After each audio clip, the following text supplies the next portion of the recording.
Selamat malam, Juragan. Ketemu lagi bareng gue, Juragan Kecap. Juragan Catch Up dari Hobi Investing. Ya, jadi malam ini kita udah sama-sama lihat, kita akan bahas tentang saham farmasi, terutama KAEF. Ya, nanti kalau sempet ya kita lihat-lihat yang lain ya. Tapi sementara kita lihat KAEF dulu. Ada yang menarik dari KAEF. Kenapa? Karena hari ini gue habis ketemu sama temen yang kita ngobrol banyak tentang pergerakan saham farmasi. Dan satu saham ini menarik karena ada sebuah platform yang kita lihat ternyata masih banyak retail yang beli KAEF. Ya entah itu diarahkan atau bagaimana atau memang mereka beli sendiri atau memang ya mereka percaya bahwa KAEF ini akan naik terus. Jadi intinya nggak masalah, itu nggak masalah. Tapi di sini sekali lagi review ini gue cuma mau menilai secara objektif berdasarkan dengan chart, ya terbentuknya chart kemungkinan-kemungkinannya. Jadi nggak ada ajakan beli, nggak ada larangan beli, nggak ada yang nyuruh jual. Semua objektif objektif. Karena ini cuma sharing aja, bukan menggurui. Namanya sharing bisa jadi salah ya kan. Tapi ya mudah-mudahan benar. Kayak mudah-mudahan bermanfaat. Kita langsung aja mulai tanpa berlama-lama.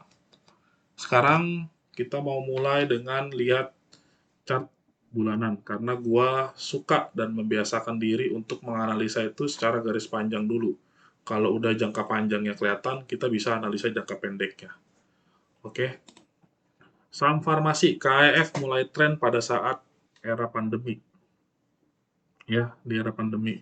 Secara garis besar kita bisa lihat trennya selama ini sebenarnya bisa dibilang cenderung naik, ya, cenderung naik. Walaupun memang volatility-nya lumayan tinggi. Ya, kita bisa lihat dari garis ini, ya, kecenderungannya memang naik. Oke, ini adalah garis major trend ya, kecenderungannya naik. Nah, tapi kita harus lebih lihat lagi dalam jangka waktu yang ya dari masa pandemi lah trennya seperti apa. Ya, kita bisa lihat di sini sebenarnya dari masa pandemi itu trennya itu luar biasa, strong uptrend. Ya, strong uptrend luar biasa.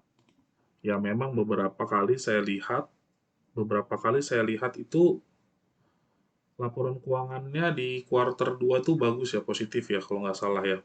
Mudah-mudahan saya nggak salah lihat ya.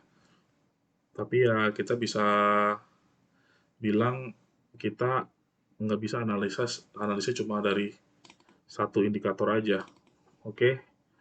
Nah, kalau dari chart bulanan ini kita bisa lihat sebenarnya memang buyer ini secara psikologis nih masih kuat juga nih, masih bisa nahan untuk beli nih walaupun banyak orang yang sebenarnya sudah mulai profit taking ya, sudah mulai keluar dari KAEF ya.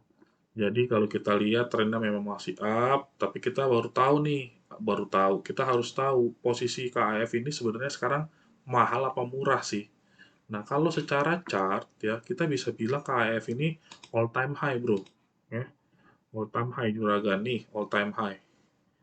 Tuh, bisa lihat ya, all time high. Nah, kalau saham all time high, dia turun itu artinya wajar, ya. Dia turun itu artinya wajar. Nah, sekarang kita bisa lihat, kalau kita lihat pola trennya dengan posisi garis seperti ini, sebenarnya sih bisa dibilang memang trennya masih cenderung naik. Cuma yang jadi masalah, gimana nasibnya orang-orang yang belinya di pucuk, macam teh nih ya, pucuk, pucuk ya. Sekarang kita mau analisa secara lebih mendalam. Kita buka chart harian ya. Di chart harian kita bisa lihat polanya ini, waduh, ini udah 3 hari ARB nih kalau nggak salah ya. 3 hari ARB ya. 3 hari ARB dan ini kalau dilihat secara sepintas, ini tuh sebenarnya udah disupport. Ya, disupport dekatnya dia. Ya, kenapa kita bilang support dekatnya? Ya kita bisa bilang kita jadiin resistennya sebagai garis supportnya. Ya, Karena ini dengan metode teknikal ya bisa dibilang ya metodenya sebenarnya subjektif ya. Ini kan berdasarkan saya, ini sharing berdasarkan saya aja, subjektifnya tinggi nih. Ya menurut saya sih supportnya di sini ya. Atau kalau kita bisa bikin area support ya, area support ya berarti di sini. Ah, ya. Wah, tembus nih. Pas. Nah, iya, pas. Sekarang tinggal kita buat trend line-nya. Tadi kan secara jangka panjang di trend line-nya begini tuh, ya. Nah, sekarang kalau kita lihat mid time apa mid term-nya. Secara mid itu dia gimana? Ya, kita lihat mid term-nya seperti apa. Das. Nah, ini dia. Ya, mantap jiwa. Masih up, Bro. Secara mid term-nya. Ya, kita bisa lihat tuh. Nah, kita juga bisa lihat nih chartnya tuh. Ketahan sama garis support nih, area supportnya dia nih. Jadi prediksi saya kalau misalnya turun, kita harus turun auto reject 7% lagi ya. Ya, 7% lagi. Berarti kira-kira dia mau turun ke ah, turun ke sini ya.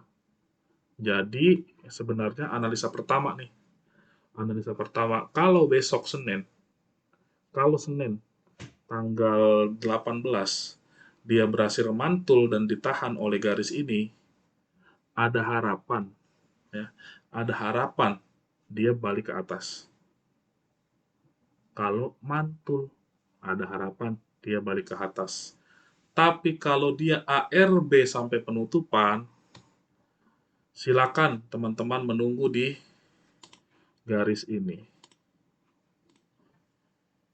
Ya, itu analisa yang pertama.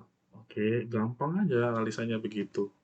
Yang kedua, dari sisi ini saya punya garis yang saya rahasiakan. Intinya garis saya ini adalah indikator, ya.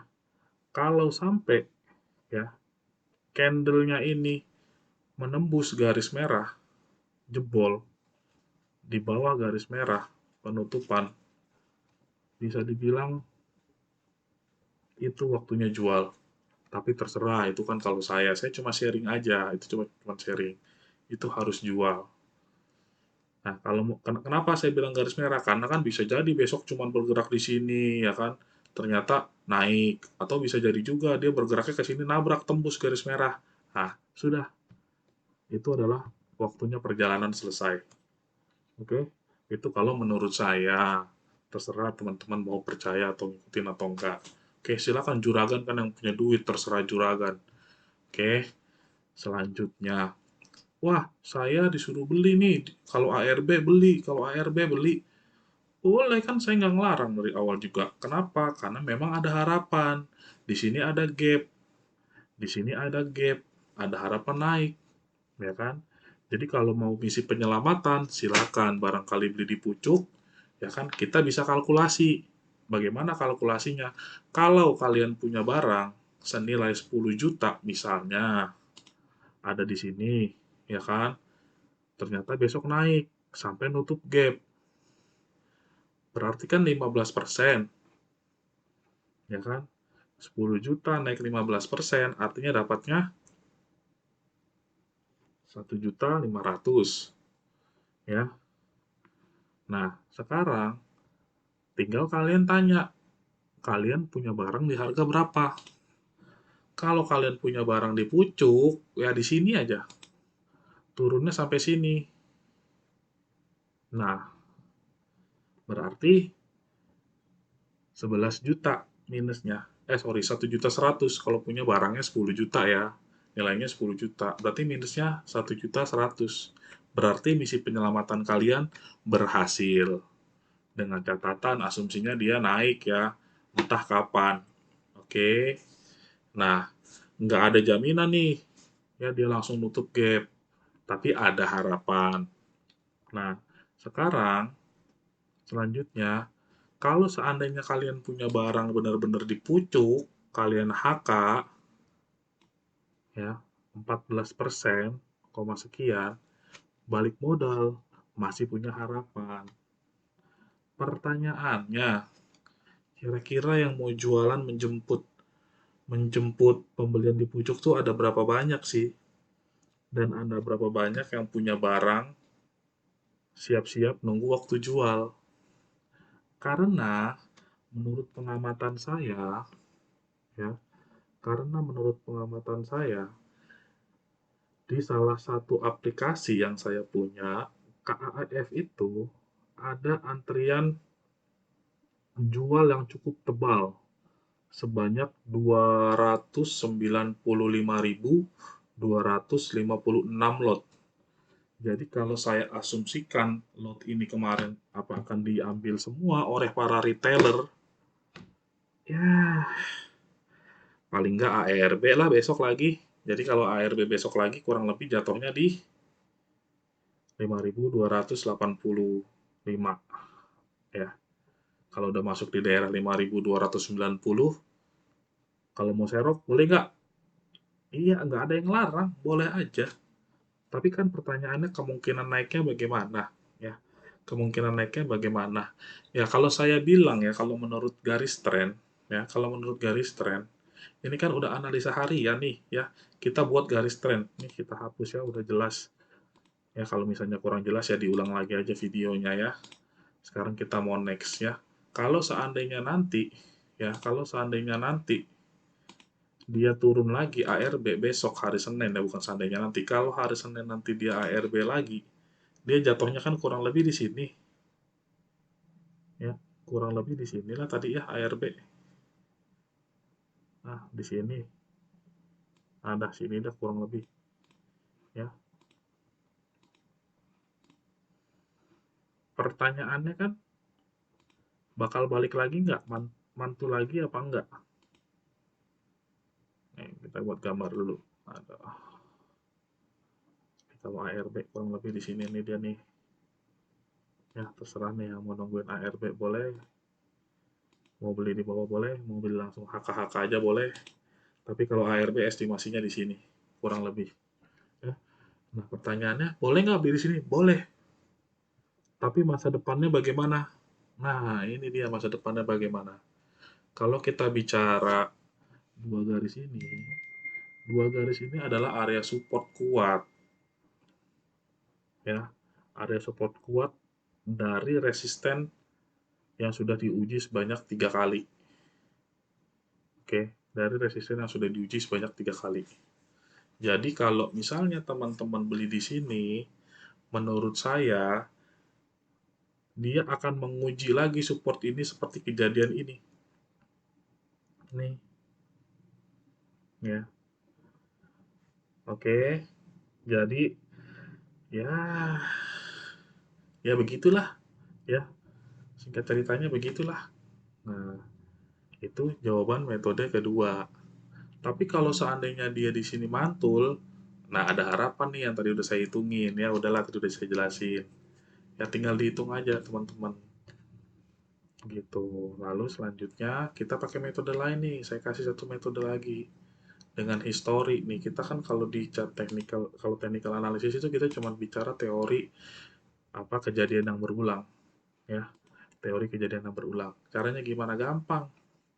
Kita mundur aja, nggak usah lama-lama dari sini deh. Ya, dari sini deh kita nggak usah lama-lama. Kita lihat nih. Nih, ya kita pakai Vibo. Ya, pakai Vibo. Saya nggak jelasin cara pakainya bagaimana, teorinya bagaimana, cuman kalian lihat aja gambar-gambarnya. Nih. Nah, ya. Kalau pakai garis Vibo, kalau mau aman hidup tenang, ya, ketika terjadi kenaikan grafik yang drastis tinggi, ya, drastis tinggi, terus dia turun, pertahanan terakhir yang aman untuk balik lagi adalah di 0,618. Percaya nggak? Nggak percaya? Kita uji. Teorinya adalah kalau technical analysis itu adalah kejadian yang berulang. Dia gitu-gitu lagi, gitu-gitu lagi. Ya, kalimat saya statementnya adalah Vibo itu kalau dia masih bertahan di garis maksimalnya di sini 0,6, nah itu kemungkinan reversalnya masih ada. Ya, masih sehat lah ibaratnya, masih ada harapan kuat. Oke, sekarang kita geser. Di mana ada kejadian itu lagi. Ya, lihat nih, pertahanan kuat. Nah, ya, pertahanan kuat. Nah, ya dia nggak akan balik lagi nembus ke sini. Karena udah balik. Ya, dia masih punya power. Sekarang kejadian berikutnya ada di mana? Nah, ini.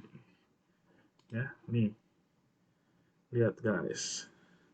Lihat juragan-juraganku. Ah, ya.